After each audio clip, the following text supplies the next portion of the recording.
नमस्कार, राज की बात में आपका स्वागत है। स्वार्थों पर आधारित इंडी अलायंस अब आपस में लड़ने लगे क्योंकि स्वार्थ एक दूसरे के ऊपर हावी हो चुका है और पीएम मोदी को चिट्ठियां लिखी जा रही है। अपने अपने फायदे के लिए चिट्ठियां लिख रहे हैं। कांग्रेस का डेलीगेशन जाकर मुलाकात कर रहा है, अपने फायदे की बातें हो रही है। डीएमके के लोग मुलाकात कर रहे हैं, वो अपने फायदे की बात कर रहे हैं। टीएमसी के तरफ से चिट्ठी लिखी जा रही है, उनका भी मानना है कि हमें भी कुछ मौका मिलना चाहिए, केंद्र सरकार में भूमिका हमारी होनी चाहिए। और कैसे होगी ये भूमिका? होगी कमेटियों में चेयरमैनशिप को लेकर, और इसी को लेकर विपक्ष में मारधाड़ चल रहा है कि कांग्रेस कैसे सारे दूसरी पार्टनर पार्टियों को इग्नोर करके केवल और केवल अपने फायदे के लिए काम कर रही है। पिछले दिनों एक बैठक हुई और उस बैठक में कांग्रेस ने बड़े डिमांड किए कि हमें 5 कमेटियों का चेयरमैनशिप चाहिए, और अब उसी के खिलाफ टीएमसी के तरफ से डेरेक ओब्रायन ने एक लेटर लिखा है जिसमें कहा गया है कि जल्द से जल्द कमेटियों का फॉर्मेशन होना चाहिए और हमें हमारी हिस्सेदारी मिलनी चाहिए। वही तरह से एसपी यानी समाजवादी पार्टी के तरफ से कहा जा रहा है हमें भी हमारी हिस्सेदारी मिलनी चाहिए,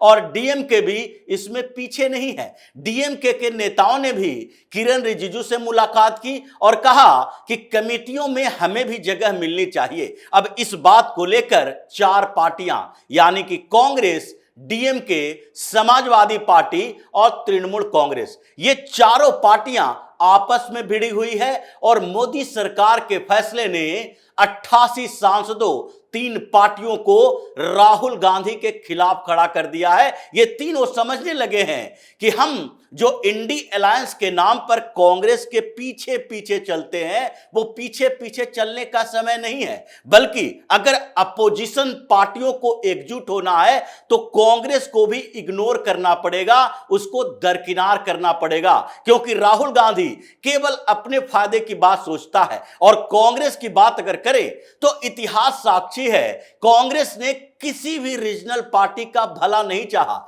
ये तो गठबंधन ही ऐसा है कि जिसमें कांग्रेस को जब लगता है कि इस राज्य में हम बिना गठबंधन के आगे कुछ कर नहीं सकते, तो वो गठबंधन के लिए सरेंडर करने को तैयार हो जाती है। और जब इसे लगता है कि हम लोग कुछ बेहतर करने वाले हैं, तो ये धोखेबाजी करना शुरू कर देती है। ये आज की बात नहीं है, ये पहले से चला आ रहा है, परंपराओं में इसकी शामिल है। आप चाहे तो बीपी सिंह की सरकार के समय देख लीजिए, कैसे चंद्रशेखर को तोड़कर सरकार गिरा दी। उससे पहले भी अगर देखना है तो मोरारजी देसाई और चौधरी चरण सिंह के विवाद को देख लीजिए, कैसे इसने विपक्ष को तोड़ दिया, यानी कि इनके अपोजिशन में जो बैठे उसको तोड़ मरोड़ करने लगती है। और जब ये लोग एकजुट होकर सरकार बना लेते हैं तो सरकार को अस्थिर करने की तैयारी करती है। इसलिए कांग्रेस के ऊपर भरोसा नहीं किया जा सकता। और यही बात अभी कमेटियों के चेयरमैनशिप को लेकर है, क्योंकि अभी लोकसभा में 16 और राज्यसभा में 8 यानी टोटल 24 कमेटियों का फॉर्मेशन होना है, और उसके चेयरमैनशिप को लेकर चर्चा चल रही है कि किस कमेटी को कौन पार्टी हेड करेगी, उसके नेता हेड करेंगे। और इसी बात को लेकर पिछले दिनों एक बैठक हुई और मीटिंग में अलग अलग पार्टियों को इनवाइट भी किया गया, लेकिन उसमें कांग्रेस के 3 नेताओं को बुलाया गया था, कांग्रेस की तरफ से इन्हें भेजा गया। उसमें गौरव गोगोई भी थे और के सुरेश भी थे और तीसरे जयराम रमेश थे। इन लोगों को भेजा गया। उधर से किरण रिजिजू और अर्जुन राम मेघवाल थे जो इन लोगों से बातचीत कर रहे थे। इन लोगों ने कहा कि हमें 5 कमेटियों में जगह मिलनी चाहिए। एक कमेटी हमारे पास पहले से ही है, क्योंकि पब्लिक अकाउंट कमेटी सबसे प्रमुख विपक्षी पार्टी के नेता को मिलता है, यानी कि नेता प्रतिपक्ष अगर राहुल गांधी है, सबसे बड़ी विपक्षी पार्टी कांग्रेस है, तो पीएससी को हेड वही करेंगे। लेकिन इसके अलावा 5 कमेटियों की बात ये लोग कर रहे थे, जबकि सरकार की तरफ से कहा गया कि हम विपक्ष को 6 कमेटियों के चेयरमैनशिप देंगे। और 6 कमेटियां सिर्फ कांग्रेस को ही नहीं जाएगी, एक महत्वपूर्ण कमेटी तो आपको पहले से मिल चुकी है। अब इसमें से 3 कमेटी आपको मिलेगी और 3 कमेटियों का चेयरमैनशिप तीन अलग अलग पार्टियों को दी जाएगी, यानी कि एक समाजवादी पार्टी को, एक टीएमसी को और एक डीएमके को, क्योंकि इन तीनों पार्टियों की बड़ी हिस्सेदारी लोकसभा में भी है और ऐसे में हम इनको इग्नोर नहीं कर सकते। अगर देखा जाए तो 37 लोकसभा सांसद समाजवादी पार्टी के हैं, 29 लोकसभा सांसद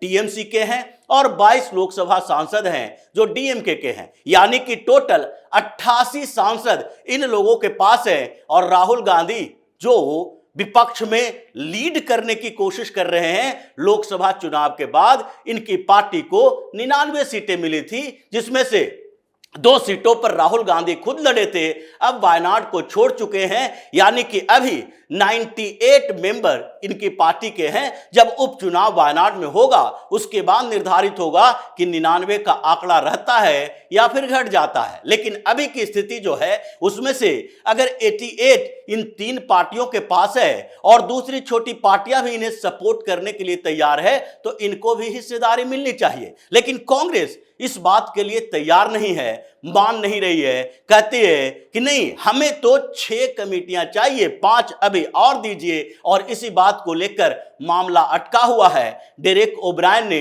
एक लेटर लिखा और लेटर में कहा कि जल्द से जल्द इन कमेटियों का फॉर्मेशन होना चाहिए, क्योंकि मॉनसून सत्र के समय ही कहा गया था कि ये कमेटियां बनकर तैयार होगी। इस पर सरकार की तरफ से जवाब तो दिया गया और यह बताया गया कि आप इसके लिए कांग्रेस से बात कीजिए। ये समाजवादी पार्टी, डीएमके और टीएमसी तीनों को एक एक कमेटी का चेयरमैनशिप देने के लिए हम तैयार हैं। लेकिन आपके ही पार्टनर है राहुल गांधी से ये बताइए कि आप क्यों ऐसी डिमांड कर रहे हैं जिसे पूरा नहीं किया जा सकता, क्योंकि कांग्रेस केवल 5 कमेटियों की बात नहीं कर रही, बल्कि इसमें भी इन्हें महत्वपूर्ण कमेटियां चाहिए। कांग्रेस की तरफ से कहा गया है कि हमें 3 महत्वपूर्ण कमेटियों में से एक में जगह तो मिलनी चाहिए। और ये 3 महत्वपूर्ण कमेटियां कौन हैं? इसमें से एक है डिफेंस पर जो पार्लियामेंट्री कमेटी बने उसमें हमें दीजिए, या फिर एक्सटर्नल अफेयर्स पर जो पार्लियामेंट्री कमेटी बने उसमें दीजिए, या फिर फिनांस से जुड़े हुए कमेटी में हमें जगह दीजिए। यानी कि तीनों में से एक कमेटी का चेयरमैनशिप हमें चाहिए। इसके अलावा भी इन लोगों ने और डिमांड की कि सोशल जस्टिस में से या फिर इसके अलावा फूड प्रोसेसिंग में से, इनमें से भी हमें किसी एक कमेटी को दीजिए। जबकि सरकार की तरफ से कहा गया है पंचायती राज, रूरल डेवलपमेंट, लेबर या textile and technology, skill development, इनमें से ये 4 जो ऑप्शन दिए गए हैं इसमें से आप चूज कर सकते हैं। लेकिन आप अगर चाहेंगे कि आपकी दादागिरी चले, आप जो मांग करें सरकार उसको मान ले, ये संभव नहीं है। दूसरी तरफ जो राज्यसभा में एक कमेटी की मांग कांग्रेस की तरफ से की गई है उसमें तो और बड़ा झोल है। इनको क्या चाहिए? इनको चाहिए कि होम अफेयर्स से जुड़ी हुई जो राज्यसभा की पार्लियामेंट्री कमेटी है उसका चेयरमैनशिप हमें चाहिए, क्योंकि होम मिनिस्ट्री किनके पास है? अमित शाह के पास है और वहां से बड़े फैसले लिए जाते हैं। और इसलिए जब उन फैसलों पर चर्चा होगी तो फिर उसे कमेटी के पास भेजने के लिए रिकमेंडेशन होगा, तो उस कमेटी की जिम्मेदारी कांग्रेस के पास होनी चाहिए ताकि अमित शाह को काम करने से रोका जा सके। लेकिन सरकार ने सीधे तौर पर कह दिया ये होम अफेयर्स वाली बात भूल जाओ, इसमें तो नहीं मिलेगी, बल्कि आपको हम एक और ऑप्शन देते हैं, आप उन ऑप्शन में से चुन लें। आप साइंस एंड टेक्नोलॉजी पर बनी हुई कमेटी ले सकते हैं, उसके अलावा इन्वायरमेंट, फॉरेस्ट और क्लाइमेट चेंज, ये 4 कमेटियां जो बनेगी उसमें से कोई चूज कर सकते हो। ये अपनी बात मत करो कि हम इसी कमेटी का चेयरमैनशिप लेंगे और इसी बात को लेकर अटकी हुई है, मामला अटका है। तो फिर समाजवादी पार्टी, डीएमके और टीएमसी ये तीनों अब एक हो रही है और इसके 88 सांसद राहुल गांधी के खिलाफ जा रहे हैं। मतलब इन 3 पार्टियों ने मोर्चा बना लिया है और फिर ये कहने लगी है कि जब कांग्रेस को हमारी जरूरत ही नहीं है। इंडी अलायंस में अपने पार्टनर को वो ध्यान में रखती नहीं है, तो फिर हम उसका ध्यान क्यों रखें। सब अपने स्तर पर सरकार के साथ कोऑर्डिनेशन करें। जहां जहां जरूरत पड़े सरकार का हम सपोर्ट करेंगे, जहां जरूरत पड़ेगी विपक्ष में बैठे हैं तो हम विरोध भी करेंगे। यानी कि 88 सांसद और 3 पार्टियां, इन लोगों ने सीधे तौर पर राहुल गांधी की औकात बता दी है, छोड़ दिया है साथ, और अब सरकार से सीधे तौर पर बात करने लगी है। पीएम मोदी से गुहार लगा रही है कि हमारी बात सुनिए, इनकी बात मत सुनिए। कांग्रेस क्या कह रही है इससे मतलब नहीं है। विपक्षी पार्टियों का लीड करने का अधिकार हमने राहुल गांधी को नहीं दिया है। और इसी बात पर पिछले दिनों भी ममता बनर्जी ने राहुल गांधी के खिलाफ बोला था कि आप अपने मर्जी से विपक्ष को चलाना चाहते हैं, आपने हमसे कंसल्ट भी नहीं किया और फिर स्पीकर के मसले पर फैसला कर लिया कि हम चुनाव लड़ेंगे। ये तो दादागिरी नहीं चलेगी, क्योंकि हम ना आपके साथ चुनाव लड़े हैं और आगे भी इंडी अलायंस का पार्ट है। इसका मतलब ये नहीं है कि हम हर मुद्दे पर सरकार का विरोध करेंगे। वही बात डीएमके भी कह रही है। स्टालिन आजकल जब से राजनाथ सिंह से मुलाकात हुई है थोड़े से सॉफ्ट हो चुके हैं, और वो राहुल गांधी के जो जी हुजूरी करते रहते थे अब उस बात से अलग हट गए हैं और मुद्दा आधारित समर्थन देने के लिए भी तैयार होने लगे हैं। इसलिए डीएमके हो या समाजवादी पार्टी हो या फिर टीएमसी हो, ये कांग्रेस के खिलाफ जा रही है, इसलिए क्योंकि कांग्रेस इनको इग्नोर कर रही है। समाजवादी पार्टी तो जम्मू कश्मीर में भी कांग्रेस के खिलाफ ही चुनाव लड़ने जा रही है। इंडी अलायंस नाम की कोई चीज अब बची नहीं। और पीएम मोदी जिस तरीके से फैसले ले रहे हैं, चाहे वक्फ बोर्ड संशोधन बिल हो, इसके ऊपर भी कई जो लाइक माइंडेड पार्टी है उनके सांसद हैं वो भी साथ देने के लिए तैयार हैं कि हम इस बिल का